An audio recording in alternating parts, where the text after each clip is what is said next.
Ce programme vous est proposé par le Top Chrétien.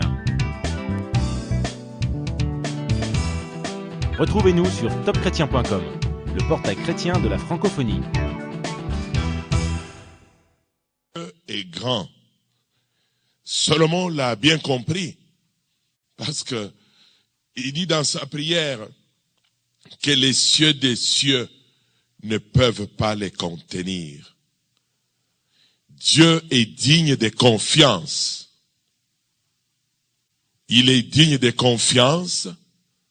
Les grands dieux s'intéressent à toi.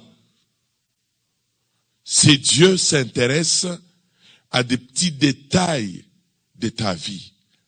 Dieu veut que tu sois bien. Wow. Que tu sois bien corporellement, physiquement, disais-je, que tu sois bien matériellement, que tu sois bien spirituellement.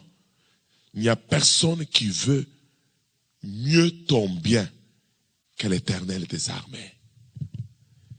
C'est notre Dieu, le grand roi de l'univers. Il est le Dieu fidèle. Je ne sais pas quelles sont les paroles qui sont sur ta vie. Le temps passe, mais aucune prophétie, aucune parole de connaissance prononcée sur ta vie ne manquera pas de se réaliser. C'est pourquoi j'ai dit, faites confiance à Dieu. Faites confiance à Dieu. Quand tout va bien, faites-lui confiance. Quand tout va mal, faites-lui confiance, car Dieu ne te décevra pas. Nous avons parlé de l'école de Dieu, où il y a toutes sortes de situations. Dieu nous fait passer tantôt par le chemin de vers pâturage, tantôt il permet que nous passions par le feu, que nous passions par les eaux. Mais une seule chose, Dieu est avec nous. L'Éternel est ma force, mon rocher. Il est la source qui ne tarit jamais. La source des riz a tari, mais Dieu ne tarit jamais. Je vous invite à lire avec moi dans le livre des Proverbes, au chapitre 4, au verset 23, « Garde ton cœur plus que toute autre chose. » Quelle recommandation! Garde ton cœur plus que de l'or, de l'argent, plus que les diplômes, plus que toute autre chose. Oh, quelle recommandation! Dans la logique de tous les jours, chacun de nous garde des bijoux, des diplômes, des testaments, les papiers les dossiers de la maison que nous avons achetés, parfois sont gardés scellés dans un coffre-fort à la banque. C'est bien de le faire comme des hommes sages, comme des femmes sages. Vous faites bien de les garder loin des voleurs. Parce que si vous perdez ces choses, vous avez perdu votre investissement. Mais tout en gardant précieusement ces choses, le Seigneur nous rend responsables aujourd'hui en nous disant que garde précieusement ton cœur plus que toute autre chose. Garde précieusement ton cœur. Le cœur est l'homme intérieur, le siège des émotions, des sentiments. Le cœur, disais-je, c'est l'homme intérieur. C'est celui qui détermine notre humeur, notre santé extérieure. C'est à l'intérieur. Quand le cœur est triste, on peut le voir sur les visages. Quand le cœur est méchant, on peut le voir dans les yeux. Le cœur, n'est pas l'organe que nous avons qui fait boum, boum, boum, boum, boum, boum, boum. C'est l'homme intérieur. C'est celui qui est caché, que nous ne voyons pas. Qui est très sensible et très fragile. Quand il se détériore, c'est notre vie qui en prend coup. Le Seigneur dit, lui, garde ton cœur. Mais tu les gardes contre quoi? Quels sont ceux qui peuvent nuire ton cœur et défaire complètement ta vie? Garde ton cœur contre les paroles qui blessent. Nous parlons des frères, des amis, époux, épouses, les parents, les enfants. La parole de Dieu nous prévient que la langue, c'est un petit membre. De ces petits membres sortent des paroles. Et la parole de Dieu nous prévient, elle nous dit que votre parole soit assaisonnée de sel. Parce que la parole a des grands effets auprès de ceux qui nous écoutent. Garde ton cœur contre des paroles qui t'abaissent. Tu as été élevé dans la résurrection de Jésus-Christ. Tu n'es pas la même position qu'autrefois. Tu ne peux pas permettre que les paroles qui t'abaissent, qui te diminuent, entrent dans ton cœur. Parfois, tu te nourris des paroles d'humiliation. On t'a humilié. Parfois, tu retiens des paroles de calomnie sur ta personne, alors que tu sais que ces choses sont fausses, qui sont racontées sur toi. Garde ton cœur. Garde ton cœur contre les jugements portés contre toi. Parce que la Bible dit, il n'y a pas de condamnation pour ceux qui sont en Jésus personne, alors que tu sais que ces choses sont fausses, qui sont racontées sur toi. Garde ton cœur. Garde ton cœur contre les jugements portés contre toi. Parce que la Bible dit, il n'y a pas de condamnation qui a franchi. Celui qui croit en Christ, il est affranchi. Il est réellement libre. Tu ne peux pas porter le poids d'un faux jugement porté contre ta personne. Et tu ne manges pas les paroles des critiques formulées contre toi. Quand quelqu'un te critique, c'est qu'il s'abaisse. Et toi, tu t'élèves. Tu dois garder la tête haute au milieu de tes adversaires. Quand ils parlent mal, quand ils pensent t'abaisser, quand ils pensent te diminuer, quand ils portent de fausses accusations, quand ils te calomnient, quand ils te portent contre toi des faux jugements, ne mange pas toutes ces paroles, elles vont détruire et déchirer ta vie. Jésus dit avec raison. Il dit que garde ton cœur, c'est ta responsabilité de savoir ce que tu fais avec des paroles que tu entends à la longueur des jours. Il dit que garde ton cœur, c'est ta responsabilité de savoir ce que tu fais avec des paroles que tu entends à la longueur des journées. Luther disait avec raison, tu ne peux pas empêcher un oiseau de survoler ta tête, mais tu peux l'empêcher de faire le nid sur ta tête. La vie de beaucoup d'enfants de Dieu est brisée parce que ils ont entendu, ils ont mangé, ils ont cru que c'est comme ça. Et ces paroles les torturent, les dérangent. Il y en a qui dorment en pleurant parce que l'ennemi a mis sur la parole de l'époux une parole. L'ennemi a mis sur la bouche, la langue de Marie, de l'épouse, une parole. L'ennemi a mis la parole sur la bouche des parents. Et cette parole a déchiré complètement la vie de l'enfant, de l'époux et de l'épouse. Et pourquoi pas un frère, une sœur dans l'église. Garde ton cœur. Garde précieusement ton cœur, car ta vie dépend de l'état de santé de ton cœur. Il y a des paroles que tu entends, tu dis, elles ne me concernent pas. Je ne suis pas comme ça.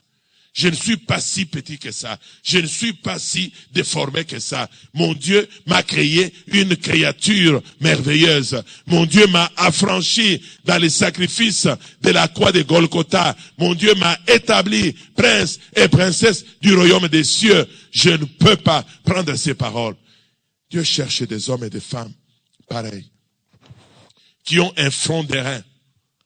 Et l'ennemi connaît tes points faibles. Il connaît tes points faibles. Il connaît des types de paroles devant lesquelles tu ne tiens pas. Et ces paroles viennent droitement sur toi. Et puis tu fonds en larmes. Et puis ta journée est perturbée. Tu perds 3-4 jours. Il y a des jours, il y a des semaines que tu as perdu en écoutant des choses que tu ne devrais pas écouter. Des paroles qui ne te concernent pas. Ta caricature n'est pas comme l'ennemi l'a placée sur les lèvres d'un frère, d'une sœur, d'un groupe de gens. Tu dois refuser cela. Garde ton cœur plus que toute autre chose. Ainsi, frères et sœurs, il y a juste une catégorie de paroles qui peuvent entrer dans ta vie. Il s'agit de la parole du roi des rois. Il s'agit de la parole magnifique, de la parole qui restaure, de la parole qui guérit, de la sémence de victoire, de la sémence de bénédiction. Il s'agit de la parole de Dieu. Voici la parole à retenir. Laisse cette parole féconder votre cœur. Laisse cette parole transformer votre vie. Laisse cette parole vous montrer la vision que Dieu a de ta vie. Deuxième chose, garde précieusement ton cœur. Garder précieusement ton cœur, c'est ta responsabilité. C'est ta responsabilité. Regardez bien. Tu ne manges pas dans n'importe quel restaurant dans la ville de Montréal. Je ne sais pas, peut-être si tu habites une autre ville. Tu ne manges pas tu choisis des restaurants. Et lorsque les mets sont servis, même dans un buffet, tu choisis. Alors, tiens-toi avec des personnes qui te donnent la bonne nourriture. Des personnes qui connaissent qui tu es et ce qui est en toi. Ce qui est en toi, c'est Jésus-Christ. Ce qui est en toi, c'est l'œuvre de l'Esprit de Dieu qui est en toi. Les personnes qui peuvent découvrir qu'en toi il y a un héros et une héroïne. En toi il y a un serviteur et une servante de Dieu. Des personnes qui peuvent te booster. Des personnes qui peuvent t'encourager, te tenir par la main. Garde ton cœur précieusement que toute autre chose. Mon frère, ma sœur, ne joue pas avec ton cœur. Ta santé morale, spirituelle, ta santé, il y a un serviteur et une servante de Dieu. Des personnes qui peuvent te booster, des personnes qui peuvent t'encourager, te tenir par la main. Garde ton cœur précieusement que toute autre chose. Mon frère, ma sœur, ne joue pas avec ton cœur. Ta santé morale, spirituelle, ta santé psychique dépend de l'état de ton cœur. Ce cœur a été défait. Il a été défait par tout ce que tu as cru être, qui n'est pas comme ça. Aujourd'hui, je vais te demander de déchirer des caricatures qui a été fait à ton sujet. Tu déchires cela pour prendre la vision que Dieu t'a donnée. Tu es complexé dans certains milieux parce que tu as cru à ce qui a été fait comme caricature à ton sujet. Mais aujourd'hui, je voudrais t'amener à refuser les jugements, une mauvaise appréciation de toi, le rejet de toi, des paroles, des calomnies qui pèsent sur ta vie et que tu prennes des résolutions de vivre autrement, de vivre au-dessus de toutes ces paroles, de toutes ces expériences malheureuses par lesquelles tu es passé. Ces expériences ont servi à quelque chose. Mais il faut que tu les lises avec un regard de changement dans ta vie pour dire, je ne peux pas rester là-bas. Garde ton cœur. Personne d'autre ne peut garder ton cœur si ce n'est que toi. Parce que la parole dit, garde ton cœur précieusement que toute autre chose. Laisse la parole de Dieu influencer ton cœur. Tu as subi des dommages, sous quelque nature qu'il soit. Qu'elle soit, ta vie a été déchirée, le cœur a été blessé par la séparation, blessé par des déceptions, blessé par le rejet, blessé par la pauvreté. Toutes ces choses-là peuvent blesser. Mais déchiré, le cœur a été blessé par la séparation, blessé par des déceptions, blessé par le rejet, blessé par la pauvreté. Toutes ces choses-là peuvent blesser. Mais je voudrais t'inviter à venir avec moi dans la polyclinique de Jésus.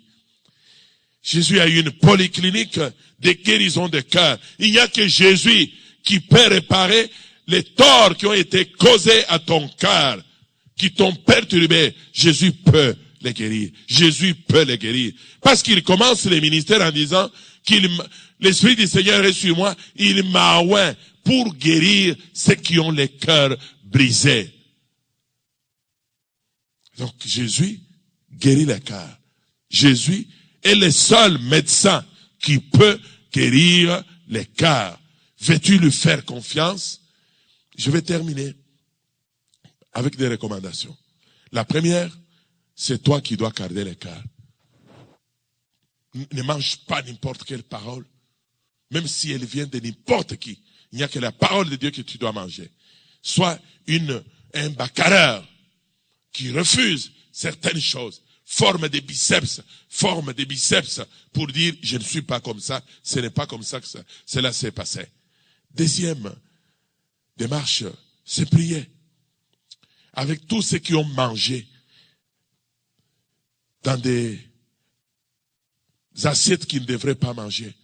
Une mauvaise nourriture qui a porté préjudice, qui a porté des dommages sur leur vie. Tu n'avances pas dans la vie parce que tu es blessé.